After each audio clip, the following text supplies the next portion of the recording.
How's your day going? It's going really well. But tell me about this podcast and what you do with it and who's your audience and what's the name of your show and all of that good stuff. Okay, so it's called Embodiment Time. Embodiment time. Mhm. And it's evolving, but at the beginning it was about, I didn't know who I wanted to interview, especially, but I wanted it to be about being embodied, being and different tools to use as resources to bring ourselves back to sensations in the body and what works, what doesn't. And also, of course, on my kind of like bigger scale is trauma healing. And so I started interviewing women that I was interested in what they were doing in their field. And so far, the four interviews that I had are very different, all of them, because I interview women that are doing yoga, the women that are mostly women that have been doing some form of movement practice, not all of them, but some of that, and the different takes on what's going on with the yoga world right now. We're talking about that. And that's how we connected, correct? Were you in the yoga summit and then you Yes. saw that interview? Got it. Yes. Yes. And I want to know more about you because I don't know much about you, but what you were talking about was so resonant because in my experience as a Latin American in the United States, living here as a resident, not as a citizen, and I've been here 15 years on and off, it's been challenging for Okay. many reasons, as and I don't belong to the Mexican community neither. So and I live in a place that is mostly Mexican Latin Americans, not much more than that. Where do Few you live, Magdalena? in Northern California, in Mendocino area. Okay. Yes, yes. Beautiful area. It's beautiful, yeah. And the Mexican community is very segregated, separated from the rest of the community for variety of complex reasons. And so I just want to finish with that, and then we can move on to you. And I did the crisis counseling training last year. I finished it, and then I started working with women with sexual assault and domestic violence. And now I'm developing a program for groups, empowerment groups. They have some programs developed, but mine is going to be more oriented to somatic practices. Because I'm also training as a somatic experiencing. And that's the one that I was telling you that I was doing last weekend. I did the first module, so I'm going for 3 years in that direction.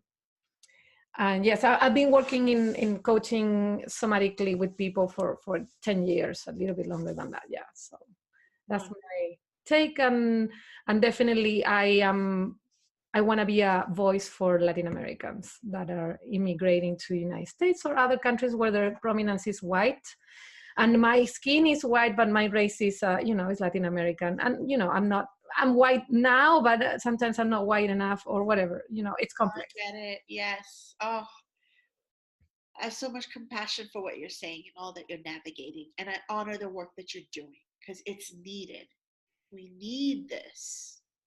I feel like the cultural landscape is asking for this, for what you provide, Magdalena. So I honor your work and, thank you for stepping into it because it's hard work. I've been through so many iterations of what I think I'm doing.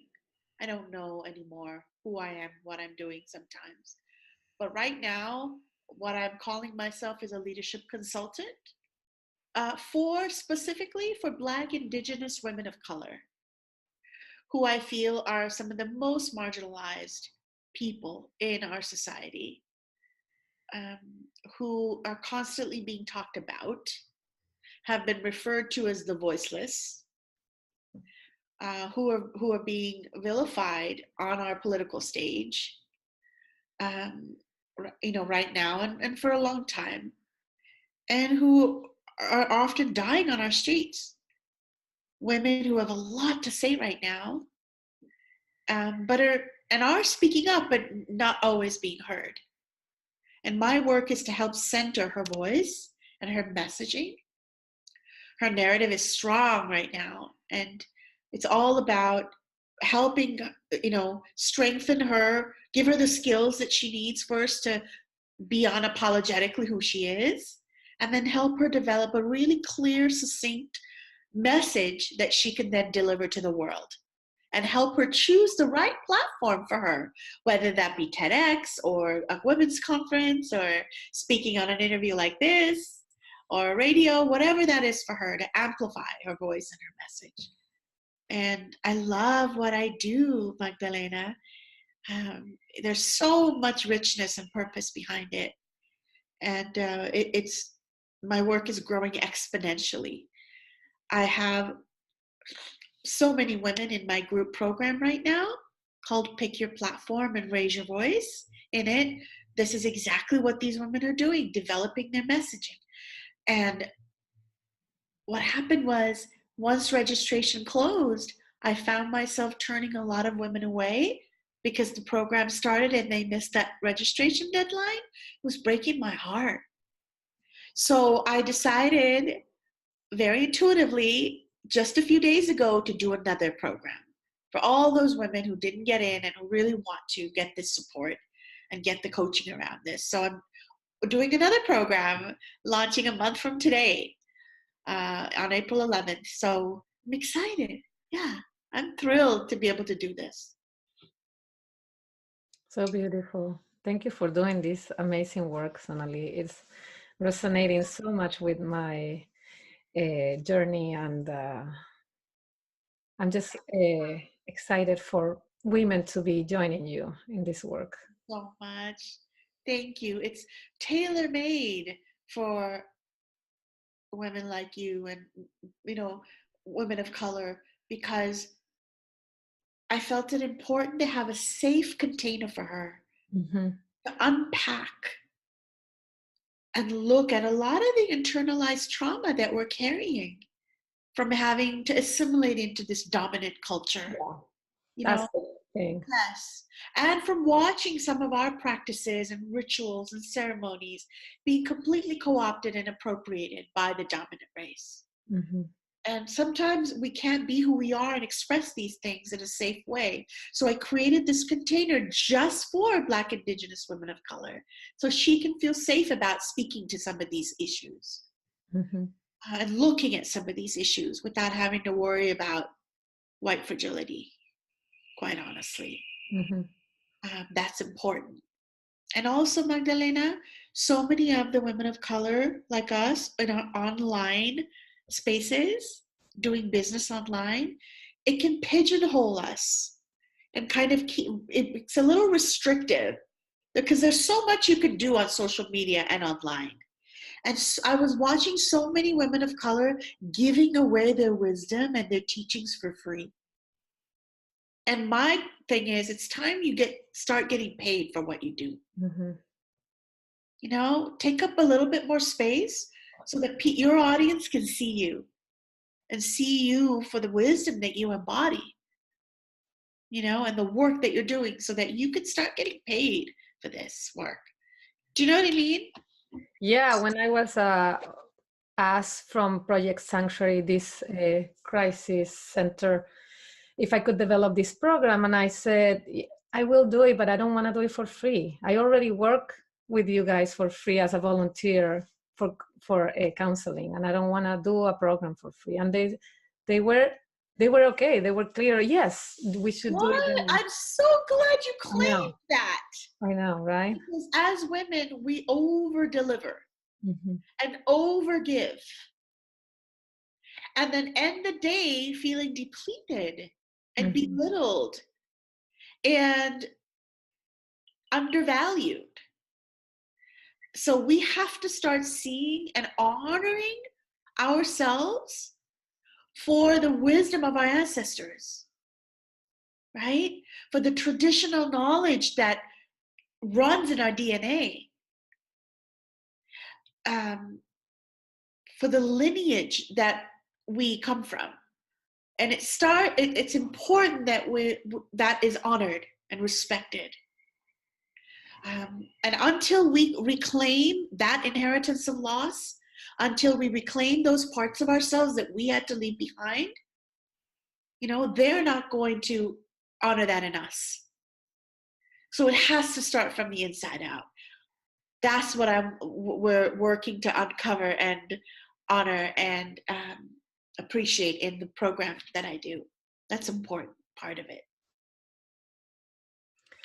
So in Latin America, in Chile at least, and I feel like in Argentina as well, and not so much in Peru because Peru had more indigenous populations. A lot of the sense I get is this wiping off, cleaning the territory off of the indigenous practices. Not everywhere, but trying to look out to a different source, a different culture to fit into, like yoga, for example, has been one of those cultures that Latin Americans appropriate in a sense to find some meaning to their completely cleaned culture that happened, I don't know, not too long ago, probably maybe 50, 60, 70 years ago. And because also we had dictatorship on top of it all, right? Remember that time? And I keep talking about that because that was a very like erasing fastly of the whatever was happening culturally was shifted suddenly into this controlled system, controlled government. And that happened for 17 years. And I am one of those generations that lived through the whole thing. So I was born and raised until in my late teens into that government. And then suddenly when I found yoga, I found some freedom there, but it wasn't pertaining to my roots. It was a different root. And Right.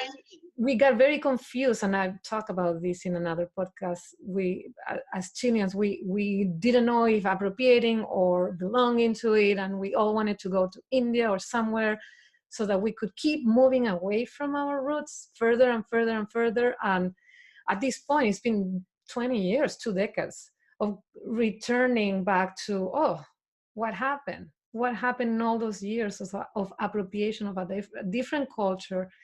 Before that, of wiping my own culture for the 20 before. So there's this sense of I don't belong anywhere and there's no roots, that I'm not alone in. I feel like a lot of people, Latin Americans, feel that same way. It's very unsettling. I don't know if you have that experience or you encounter that working with other women. Absolutely. There are so many, thank you for sharing that with me. There are so many indigenous women who are going back to the land, going back to honoring whose land we occupy. That's a deeply important part of if we're going to continue to do the work, do these courses, market our businesses, make our money in this capitalistic system, if we're going to continue to do that, then we've got to find a way to honor whose land we occupy and play in and do business in every day.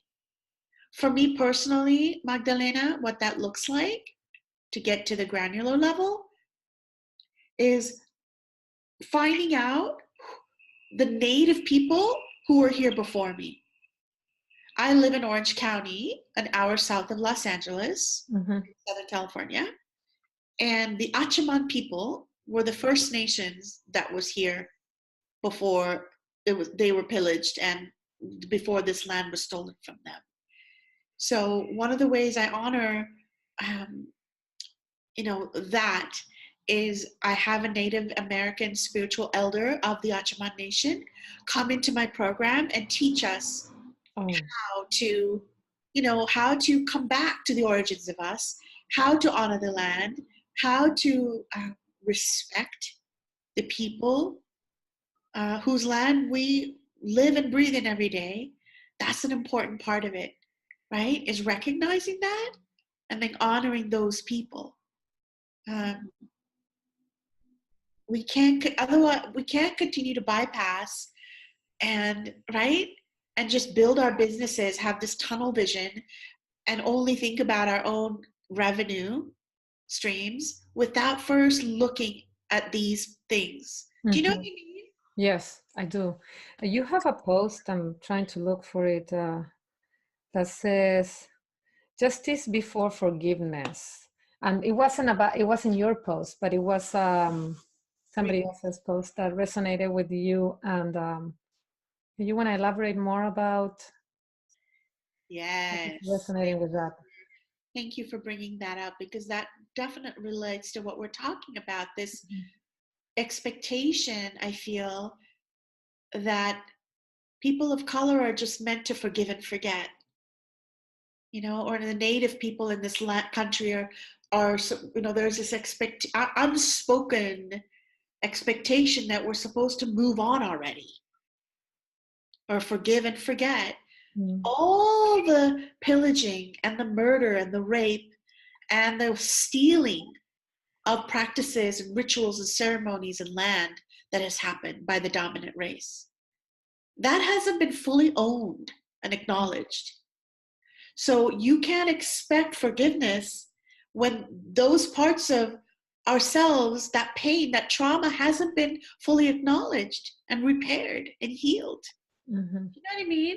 Yeah. So you can't, I'm asking why that resonated so much for me was, stop asking for forgiveness from those you've harmed, right? Without first acknowledging the parts of yourself that caused that harm. Yeah, I hear you. Yeah. And so, so one of the ways that you've been doing that is by bringing this elder teacher to teach wisdom from the land, right? What other ways? I know you have a TEDx talk also that you. Yes. Did you see that? I haven't. I just saw that you have a TEDx, and I'm like, oh my, I have to see that. Watch that, because it will very much relates to what we're talking about here. Mm-hmm. There's a little bit of a calling out, but mostly it's just about acknowledging that this is the time for us to speak our truth as people of color, as women of color, particularly. And that as women of color, I feel like we're breathing our fire. This is a time of fire breathing, and Mm-hmm. there's a time for it, and to acknowledge that fire. Mm-hmm. Don't walk away from it, but hold it, be in it. Listen deeper. I'm asking the dominant race to listen to people of color who are speaking their truths right now, who are sharing their stories and being real with you. And I was asking the dominant race that right now I'm recommending that you unspeak, that you That's a speak good point. less, that you speak less in order to activate your sacred listening. To listen deeper, to listen to the end, to listen to the unhealed parts of our stories. And also, a distinction I made in that talk, Magdalena, is listening without making it about you. That's deeply important and part of the work that's required to be done, I feel. I had an experience the last weekend when I was doing the somatic experiencing training, and there was we were doing triads, so there was 3 people and doing beautiful somatic work. And before we started, and we did many triads during the weekend, and there was one of the teachers who will be sitting with us and helping us hold space for the other person's movement process, whatever was happening. And right before this happened, in one of the triads, I mean, this just happened spontaneously. This woman that was sitting right by me, she was blonde and blue-eyed, and that I didn't feel like there was anything about that. And she suddenly looked at me and asked me, "Where are you from?" And it was a very benign question. You're rolling your eyes. I know.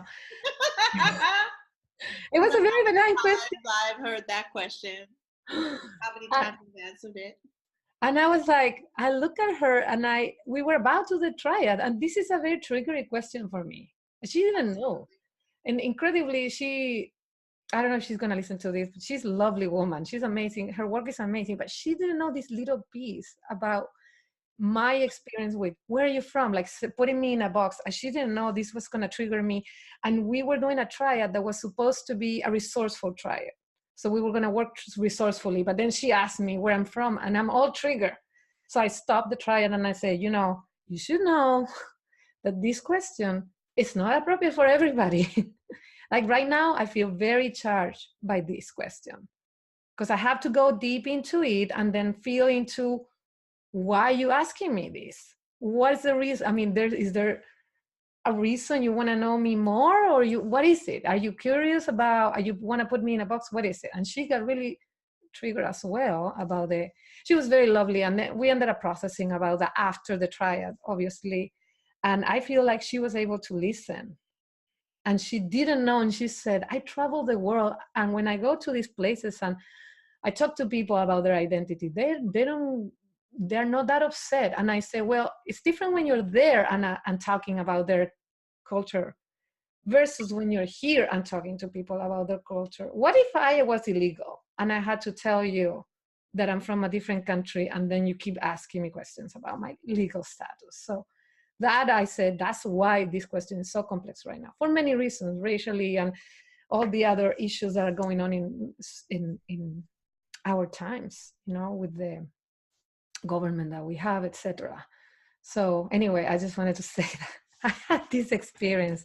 Yes, there's so many microaggressions like that on a daily basis. Actually, they're not all that micro, that we have to navigate every day. Where are you from? Oh, your English is so good. Oh, that one. A whole host of these things, that when did you come here? It's time for white people to do better, to listen deeper, to hear what we are saying. I really feel that it's time for that. On the flip side of it, it's time for us to speak our truths, like you are doing in this call right now, Magdalena, of you raising that issue and saying enough. It's time we have to stop explaining our existence. Explaining that's what it felt like. I had to explain where I was sitting there with her, where I came from to be there. And I could have I have said that before to people, where I have said, where are you from? So, and they're like, why don't you tell me first? And then no, I want to hear, where are you from? And they're like, so I said, well, that experience you're having right now is what I have as well, but even more maybe than what you're having right now. And they're like, oh, I didn't know that. Yeah, okay. Just taking it around so that they can have the sensate experience of what it feels like to be asked, where are you from? Why are you not from here? Exactly. Good for you. And it's important we talk about these things, and we kind of keep it in our own world. We speak about these things within our own selves, but it's time that we be more vocal about how we feel about that, how it makes us feel, like you just did. That's important.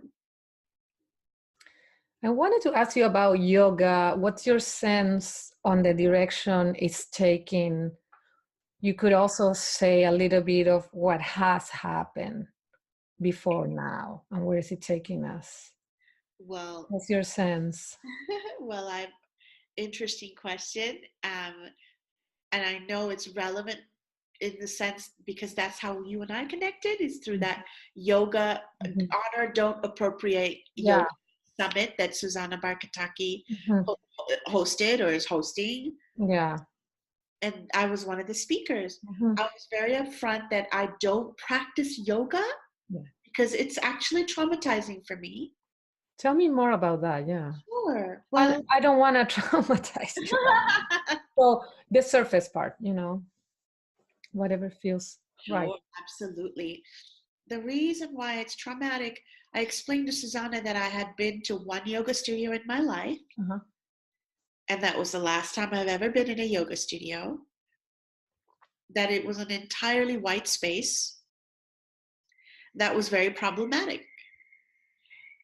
I was watching the yoga practice being completely manipulated and distorted, um, and cherry picked. You know, the actual studio had pieces of Hinduism, Mm. pieces of Buddhism, um, and just a hodgepodge of things that really wasn't honoring anyone or any way in particular. Um, and to me, that was, you know, that is the very definition of cultural appropriation, and it needs to stop. But we have to look at it deeper. You know, Mm-hmm. really talk about it in order to dismantle it. We're in the middle of this, where I believe these things are being dismantled and looked at now, Mm. Magdalena. That's what I'm talking about when I'm talking about the fire. We're in the fire, the Yeah. burning up of this Yeah. happening, Yeah. you know? Um, but the, the, why I don't practice it, well, it was the moment I realized, Magdalena, that yoga had a look. All of a sudden, yoga looked a certain way. Yes. Yes. And the land I come from, the people I come from, the subcontinent that I was born in and partly raised in, you know, yoga it was just a fabric of our lives. It wasn't this outside entity, you know. It didn't have a look or a feel. It just allowed to exist on its own.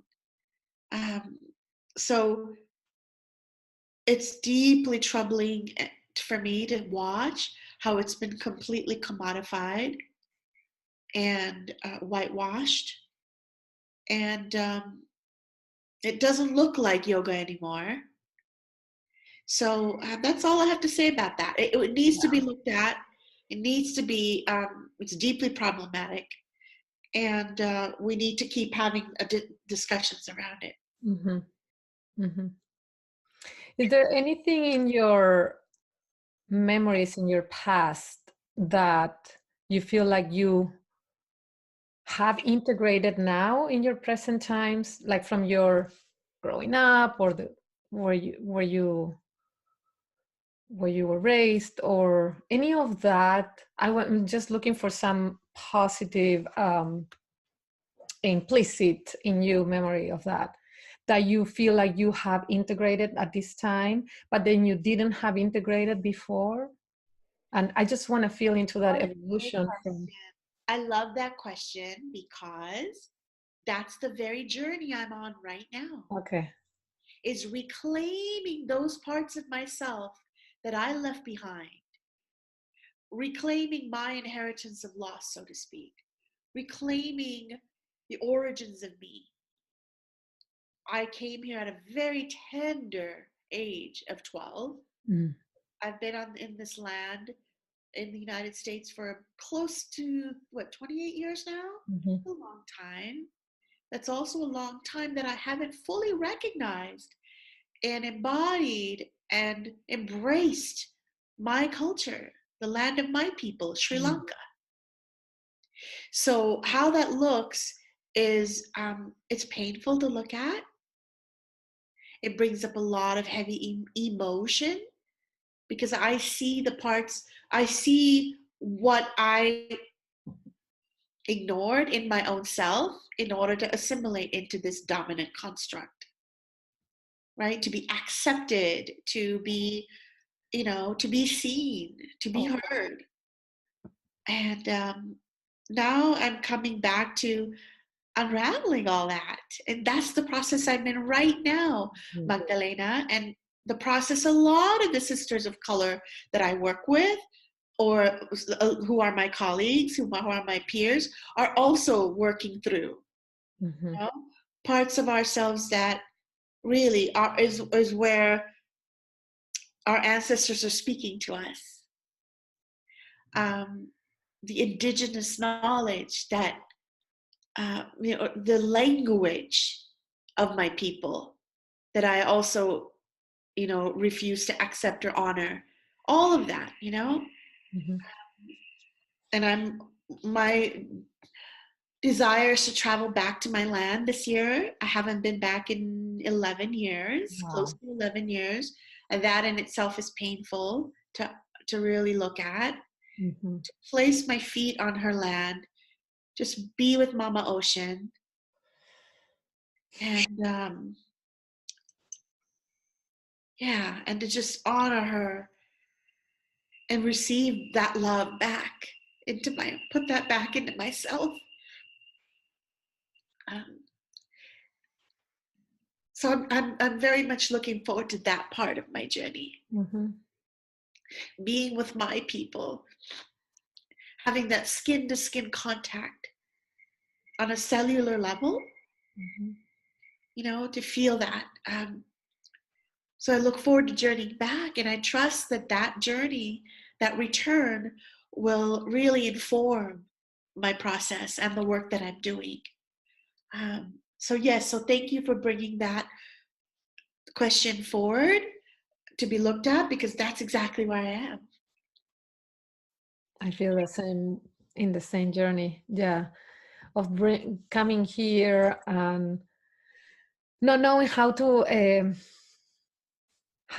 adjust, but at the same time, because I wasn't able to bring forward what I have behind me and accept what was coming towards me. It was more of the whatever is behind me, I'm gonna just let go so Yes, that I can embrace what's in front of me. I feel like it was also a survival mechanism to absolutely. We did stay. what we needed to do to survive. It was a fight or flight response That's right. or a freeze response to every interaction that happened. I do remember clearly because I came later. I was in my 30s when I came, and my first shake of hand happening here. I never had an experience of shaking hands in my whole life in 30 years. We don't shake. I mean, maybe they are doing it more now often, but we never did the shaking hand. And it happened here first, and then the person shook my hand, I remember, and then they said, "It's very nice to meet you," and they look in my eyes, and then I felt so special. I felt, oh my God, this person feels, because this experience is not something also that we do in Latin America in general, but in Chile. And then I realized, then I had the second experience like that and a third experience like that. And then I realized this is not, this is just like a way of saying hi and bye.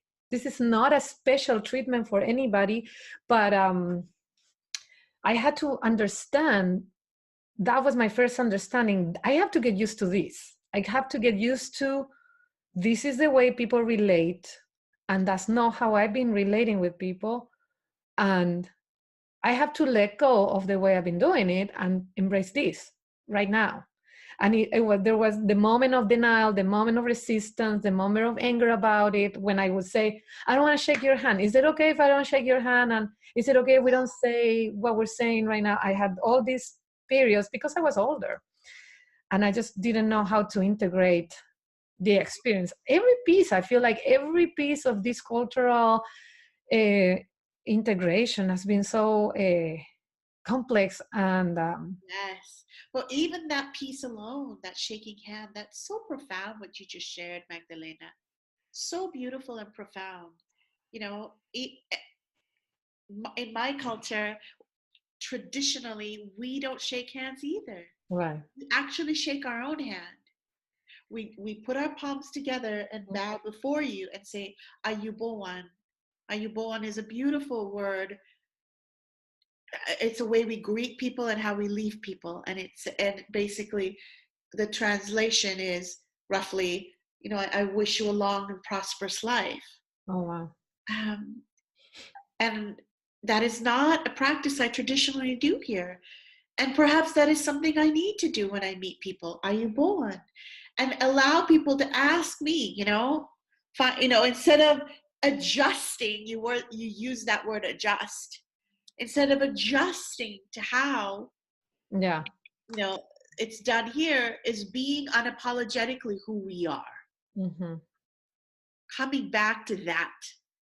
Mm-hmm. This is who I am.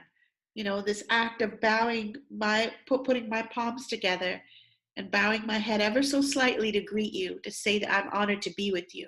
Maybe it's coming back to that, you know? Yes. Yes. Such a small, um, act, which can be, I believe, deeply powerful. Mhm.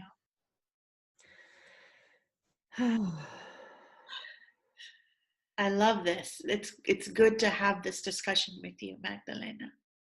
Thank you for that. Yeah, that is so beautiful. And when you were saying that, I realized suddenly that this cultural brainwash, basically, I have decided that that was true.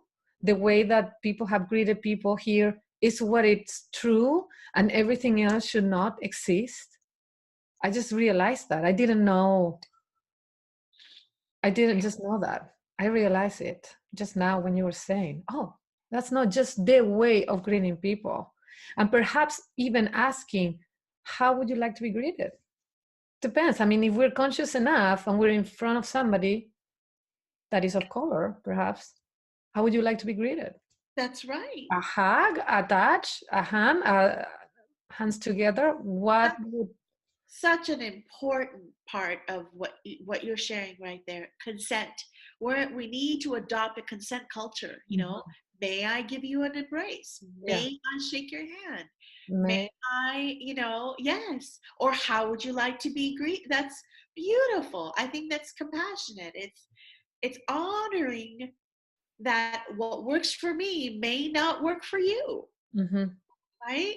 It's recognizing that so that we're not all in this hodgepodge or this assimilation, Mm-hmm. that this melting pot that we call it, Yeah. you know, maybe it's time to unmelt, Mm-hmm. and Maybe it's honor true. where each of us are. Yeah. What would you say it's I have a lot of I feel like I have a lot of people in my podcast that are gonna be probably mostly prominently white and some Latin American. So what would you say is a good approach to start this journey for a white privileged person? Would you call them white privilege? What would you say it's called when you're born and raised here and you're born in Sure, that if you are white, if you identify that way, then there is a privilege that you are living with. mm-hmm. Your skin, the color of your skin, allows you to navigate this country or this system, in a much easeful way than, say, a person of color, than, Yeah. say, a black woman. Yeah. A black woman does not have the same rights that you do by any means, by any stretch. You know, the system is set up to help you, succeed. The system is not set up to help a person of color succeed. Let's Mm-hmm. be real. Let's be honest. It's being honest about that, Yeah. recognizing your privilege, and then acknowledging that, and then find out how you can best use that to serve the greater good, to show up for the marginalized and the suppressed and the sidelined. Mm-hmm. It's time that you start finding out how it is your privilege can serve those who this oppressive system is not set up for. Mm-hmm. That's a good beginning, and that's going to look differently for everybody, right? Um, is that acknowledgement? Is that real world truth around that? Make sense? Makes sense. And I noticed there is one point here, which is shame. I've noticed that this shame that sometimes happens occurs in front of me and in front of other. And I'm not even like my skin is not reflecting my race as much. But so how do you know?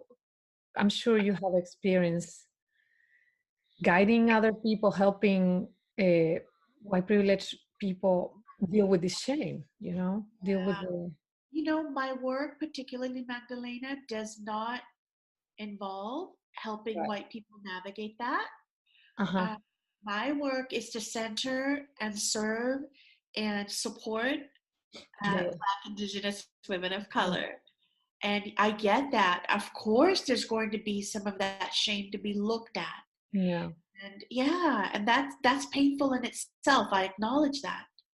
But the sooner, white people confront that, the sooner we all get to move forward. Uh-huh. The sooner you're willing to heal that part of your history or your ancestry or your own journey, the sooner it's going to help us all move this engine forward. It's time to look at those parts of ourselves or yourselves. Mm. Yeah.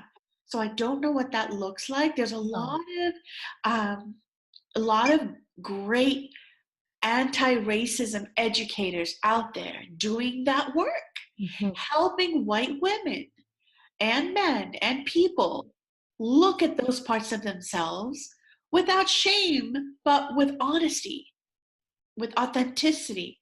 Mhm. I'm going to drop some names right here for your audience, those listening in. Layla Saad, she wrote a book called Me and White Supremacy. It's a workbook, and it's had a lot of profound effect on people who are doing the work. So look up Layla Saad. She only has an Instagram presence, I believe. She's on Patreon too, but Layla, LAYLASAAD, and also an anti-racism educator called Catrice M. Jackson. She's a true badass in the anti-racism space. Unapologetic, real. I mean, she keeps it on the real with you. So if you are ready to dive in deep and do the damn work, she's your one. Mhm. Catrice M. Jackson. Mhm. Check her out. She's on tour right now doing workshops around Mhm. helping white women confront their racism and Mhm. their supremacy and their appropriation and whatnot. So look her up.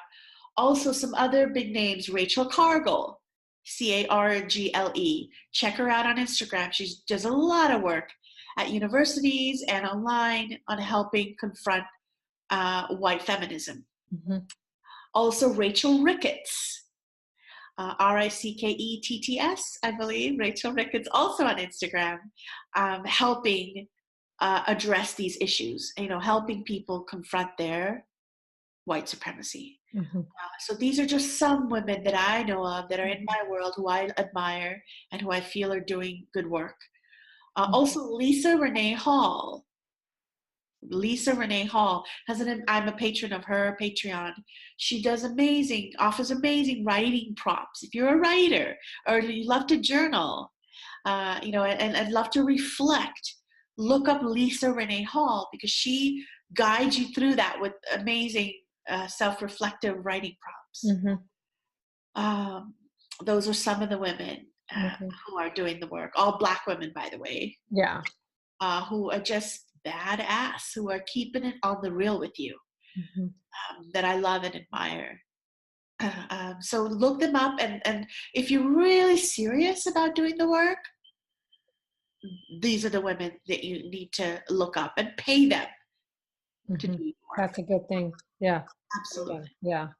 Support them. Support Yeah. their work. I I've mean, been suggesting the Me and White Supremacy book to people that are like, "Oh, I want to work more on this issue." I will. Okay, go there. Go there to you this go. book. Hmm. And I was thinking about how Latin American women that lived in United States, of course, have wanted to.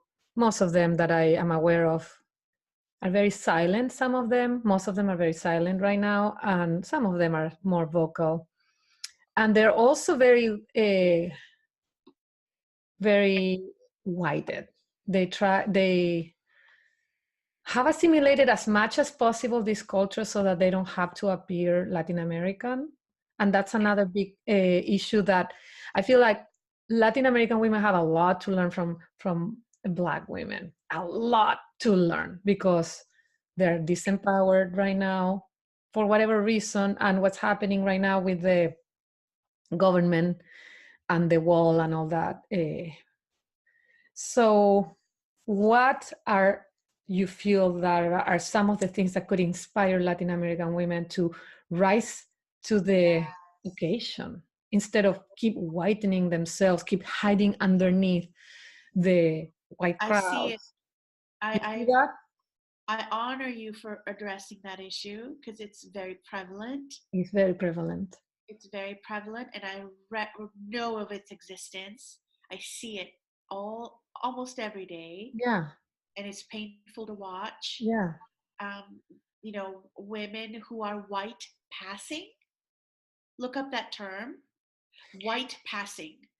This I'm is interesting. letting your audience know they can look up that term later, and how White to passing. navigate that. When you pass as white. Um, Like but I have done. yes, but in an indigenous or traditional way, you're not. You're Latina, or you embody some Absolutely. other culture. Um, that needs to be looked at. It needs to be acknowledged, and there's work that needs to be done there. But first, Magdalena, I also have compassion for a lot of women who are navigating those parts of themselves, women who are biracial, who are multiracial, who don't necessarily fit into one specific identity, who are navigating multiple identities. Yeah. Um, there's pain there. Be patient with yourself, right? Um, but also acknowledge where in your world you have had to. And sister, I get it. It's we've all been in survival mode for so long. Yeah. We've had to, you know, um, our proximity to whiteness is the path to least resistance. Exactly. Wow. That is gonna be the Yes. So that's that gonna be needs to the be looked at and acknowledged. Where have I been kind of keeping it on the down low just so I can survive, just so I can make it through this day? What it, parts of myself have I been forfeiting because it's too hard to look at? And that's painful, Magdalena. And, be gentle and loving with yourself. Breathe. Having said that, it's time to start looking at it, acknowledging it, making our peace with it, working on our self forgiveness and our forgiveness towards others on it in that area too. mhm, Um, and that is part of what I do in my group program. I have Latina women in the group program, and mhm. we look at those parts of ourselves, and I teach women how to speak to that part of themselves so they can move through it.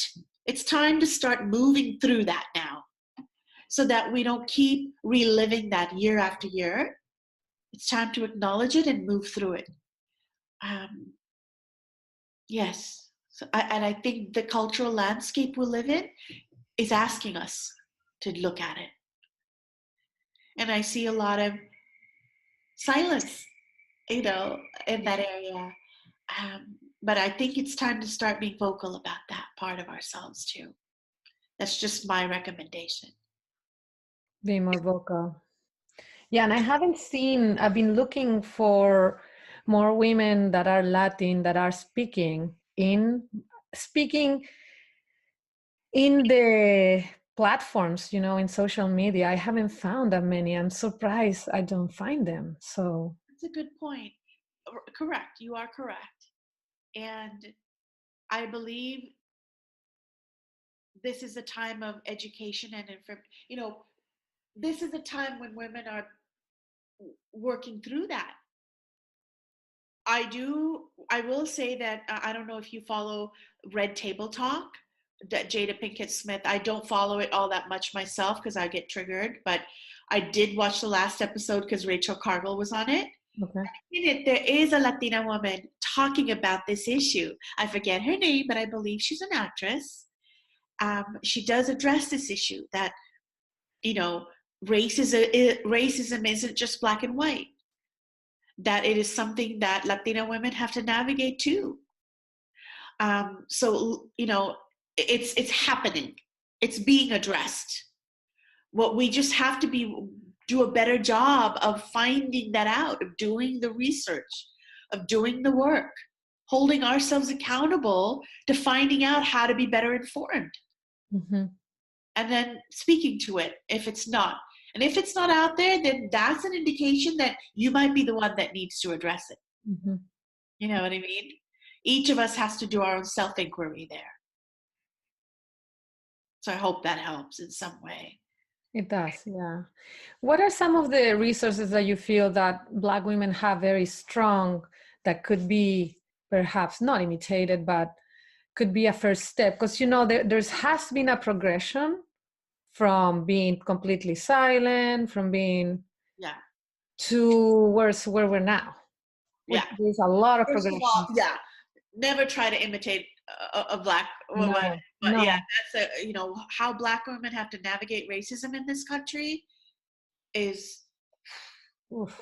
cannot begin to know what that experience is like. I won't even try, Mm-hmm. you know, and that is why so many Black women are speaking up, because that is their lived experience, you know, that we could never begin to emulate or know fully. Mm-hmm. It's disgusting, and I see it every day. Black women in this country, the most vilified, the most marginalized of all. It's painful to watch, you know, but it's time to acknowledge that. Maybe some acknowledgement of that. You know what I'm saying? Because I genuinely feel, Magdalena, that we receive so much from Black women, Oh, yeah. whether that be the culture that we navigate, the music that we listen to, you know, or whether it's anti-racism work or the books that we're reading. You know, it might be more semantic. It might be more, it's more subtle, but it's there. It needs to be acknowledged. You know what I'm saying? Yeah. And that maybe starting there, acknowledging of the education and the wisdom that we're receiving from Black America. I think that needs to be acknowledged first and foremost. Start there and see where that takes you. Mm-hmm. I was thinking about also, I have two kids and they both are white because my husband is white. And the one thing that I have maintained is that we go to Chile. We try to go every 2 years, or we were going yearly, but that's too much for us. And I speak to them in Spanish, which for a while they were shaming me for it, but now they understand that they have to respect it, because I say, I'm not going to speak a good English for you, and that's not I can't, because I'm supposed to be teaching Yeah, you and from what that is language. good English? You know, this is a misnomer. Like, there's no such thing as good English and bad English. It's true. Thank you for that point. Exactly, right? Because there, you know, what we speak here in this country is American. It's American. You know, I don't know what good English and bad English looks like. You know, we speak the way I speak, the way I speak, and I acknowledge that. You speak the way you speak, and it's beautiful. And I see you and hear you loud and clear. Every word you utter is succinct and is understood by me. You know, I recognize the words that you're using. Exactly. It's English to my ears. Yeah. And so my kids over the years, you know, have not wanted to speak Spanish at all. And when they travel, they do. Eventually, it takes them a few weeks to start realizing, okay, I can do this, I can speak it. And the other thing that feels to me sometimes it's has been a difficult journey for them is to accept the fact that they are different, because I come from a different country, and because of that they do they do have different, you know, traits that are not purely American or British or Anglo at all, you know, and that even though they are white, they have these roots that I come from. It's impossible not to transfer them to them, because I came so late to United States, and I'm still working through, you know, like my bridge in between one culture and the other. complex, isn't it? It's It not is complex. all that simple. Yes. Yeah. For mothers of children that are biracial, like I said, so speaking to my daughter, for example, about it, I haven't done that yet. I haven't had that conversation. She's 7, so I've been wanting to have a conversation about this subject, but I haven't known how to approach her yet. But I feel like it's going to be so important for her to go there with me. Indeed. And the work that you're doing, on some level, she will recognize that and see you for it. This podcast that you're doing, the, Mm-hmm. your bravery and willing to navigate these difficult topics, that's going to serve her well. She has a mother who's tuned in on some level. Mm-hmm. So that is going to, have an effect on her, on how you raise her and her upbringing and how she sees you showing up in the world. Mm-hmm. Yeah, I don't want them to just believe that they're safer because they're whiter than me, or more privileged than me, which they are. They will always be, but at least in the United States. But yeah, kind of like that journey Yes. with my kids, how to help them navigate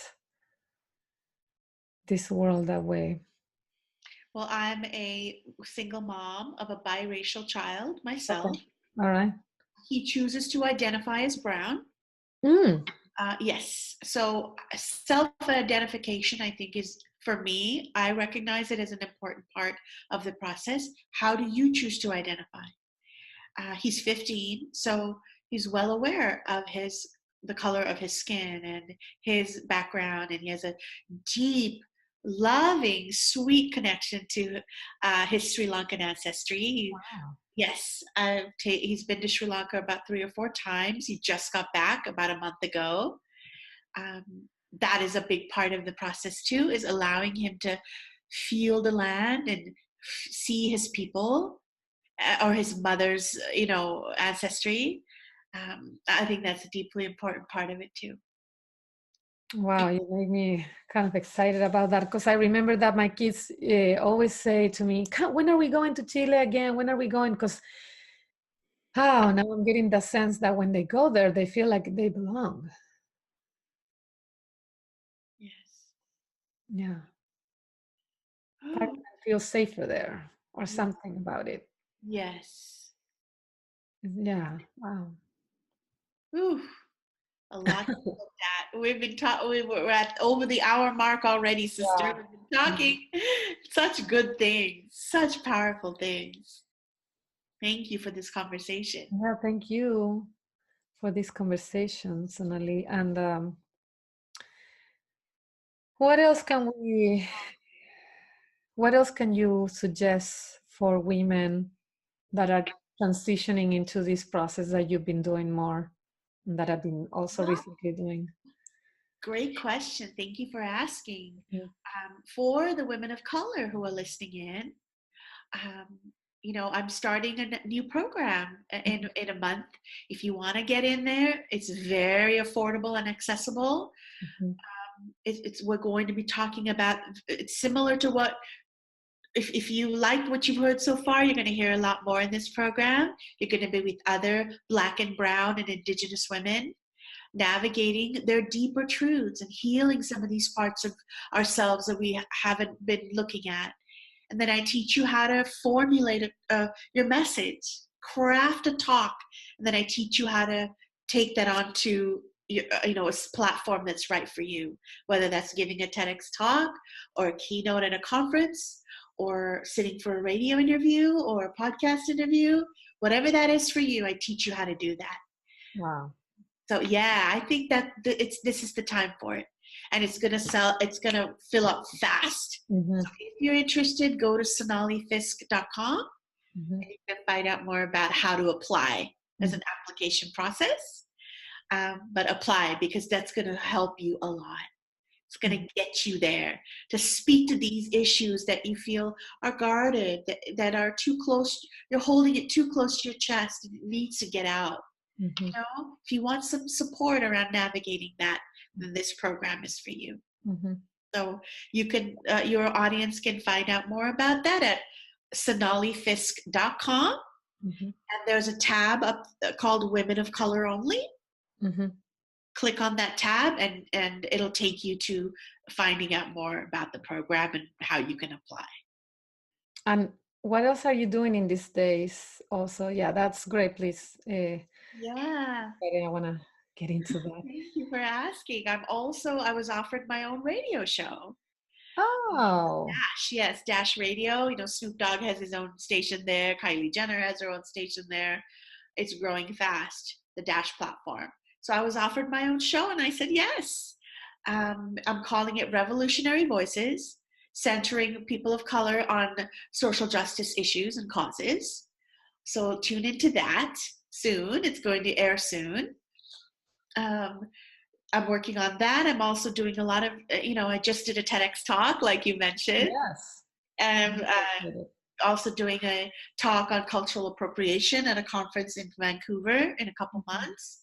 Mm-hmm. I'm also looking for opportunities to do workshops for women to unpack their stuff, their privilege, their bias, or even women of color to own their self-authority. Mm-hmm. So, if you're looking to bring this kind of work to your world, to your audience, to your organization or your business, get in touch with me. I'd be happy to do that. It's time we get into the same space, and really do some work, roll up our sleeves and do the work. Mm-hmm. So reach out to me. I'd love to hear from you. And then where are you located again? So you're I'm in an hour south of Los Angeles, in Orange County, California, but I'm willing to travel anywhere. I really am.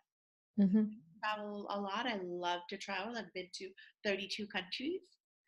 Wow. One of my joys of traveling. So be happy to come to you to do a workshop or, a conference or speak at your event. And are you doing also one-on-one? Sorry, I took a sip of water Oh, there. please.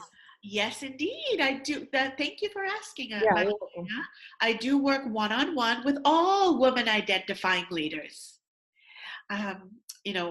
All women of, all backgrounds, one-on-one. I have several white women who are clients right now. Mm-hmm. The group program is just for women of color. Yes, but one-on-one, I work with all women. So if you want to get more details on that, just send me an email to support@sonalifiske.com and I'd be happy to talk to you. And for women that are really excited, what are a couple of little, what are the orientations of the one-on-one or the workshop? A little more, you want to give us a little more ideas of what you do? Well, first we take a look at where you are in your leadership, get a sense, an assessment of where you are, and then we work to unearth what your message is. Here's the issue, Magdalena. So many of the women that I'm attracting or working with have so much to say right now that they don't know where to begin because they want to say it all. So we hone in on what your message is first and foremost, because women have so much to say that when you're not clear, when that confusion sets, so we end up saying nothing because it's too confusing to know where to begin. So getting clarity is the first step in getting you on your path to sharing your message. So clarity is a deep part of the process. And then we hone in on what your message is. And I have writing prompts that take you through that process and very easy, manageable assignments that I give you so that by the end of the course, you will have a clear and succinct talk all ready to go. And then I teach you how to pitch that to the right platform for you. A lot of the women I work with are preparing their TEDx talks right now, or preparing to give a keynote, or sitting for a performance on a storytelling show, or, it looks different for everybody. But I teach you how to pitch it to the right platform or the right event for you. Hmm. Yeah. Wonderful. And you're doing it via Zoom also? Yeah, that's right. Online. So you can do it from anywhere where in the world, wherever you are. We do it Mhm. this way. Um, so that if you need to travel, you're on the go, I can accommodate you wherever you are. Mhm. Yes. So I wow. love Zoom for that reason. It really gives us this opportunity to be mobile. Hmm. So wonderful and inspiring, Sonali, what you're doing and how you're guiding women and your impact in these populations, and also in like your seed in the world sprouting all over the place. Thank you so much for seeing me and for recognizing my work, Magdalena. It's been a privilege and a joy to be with you. Yeah, thank you so much. Thank you so much. What was the phrase that you say? Ayubowan. Ayubo. Ayubowan, which in Sinhalese means may you have a long and prosperous life. Wow, beautiful. May you have a long and prosperous life. Yeah. Ayubowan, Magdalena. I'm looking forward for your journey to Sri Lanka. Too. Me too. Can't wait. I know there's some way I'm going to be sharing that with the world. Um, just to let you know, you asked what I'm working on right now. I'm also working on my own line of essential oils. Oh. Essential oils that truly need to be respected and honored, from the land that I come from. Ah. I'm honoring the farmer, finding a way to weave a thread between the user and the farmer, and merging that together, Oh, that's beautiful. because I feel we've lost that connectivity to the product. You know, Mass consumerism and capitalism allows us to commodify anything without asking, well, should this be commodified? Should it be? You know what I mean? Where did this come from? Have we honored the origins of it? And I feel the essential oil business has been so convoluted, you know. Um, so I'm looking forward to that, bringing some of the oils from mother, from my motherland. Mhm. So stay tuned for that. It's good. It's called Rooted. Rooted. Yes. Yes. Well, thank you again. Muchas gracias, Sonali, for Nada, mi amiga. for being with me.